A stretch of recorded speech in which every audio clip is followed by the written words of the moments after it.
Features. Flying fish can be identified by several distinguishing features. 1. Wing-like pectoral fins. Flying fish have enlarged pectoral fins that resemble wings. These fins are used to glide above the water surface, allowing them to fly for short distances. 2. Streamlined body shape. Flying fish have a streamlined body shape, which helps reduce drag and allows them to move swiftly through the water. 3. Modified caudal fin. The caudal fin, or tail fin, is forked and provides propulsion while swimming. 4. Large eyes.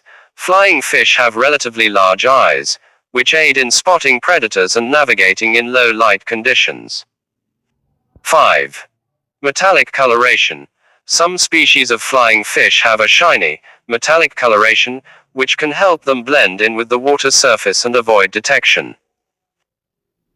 These features collectively enable flying fish to glide above the water, making them easily distinguishable from other fish species.